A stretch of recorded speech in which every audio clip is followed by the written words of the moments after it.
Tere, mina olen Piret Lauk, ma töötan Eesti Olümpiakomitees koolitus- ja arendusjuhina ning paralleelselt olen ma ka personaaltreener ning toitumisnõustaja ettevõttes Vormiloojad OÜ.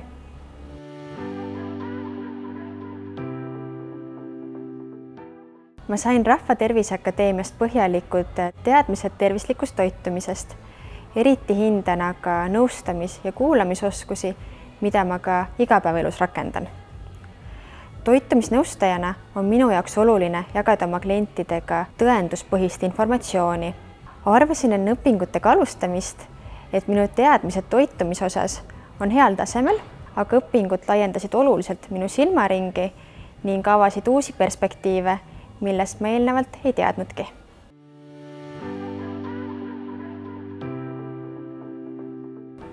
Toitumisnõustaja väljaõpet alustasin ajal, mil olin tegelikult väikese lapsega kodus.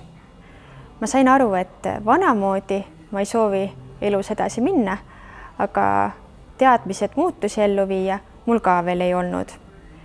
Õpingute viimases kolmandikus kujunes välja motivatsioon töötada toitumisnõustajana ning tänu uutele teadmistele ning inspireerivatele grupikaaslastele osutus see ka võimalikuks.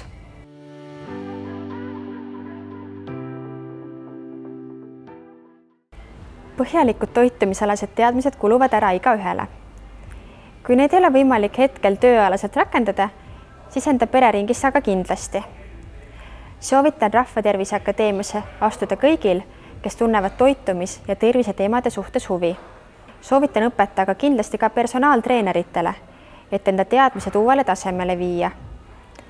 Isegi kui hetkel puudub visioon, kus teadmisi rakendada, tekib see kindlasti õpingute käigus.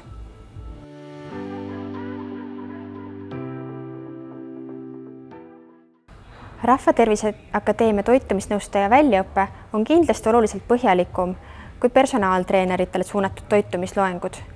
Rahvatervise Akadeemias keskendutakse palju ka nõustamis- ja kuulamisoskustele, mis on iga personaaltreeneri töös väga olulised.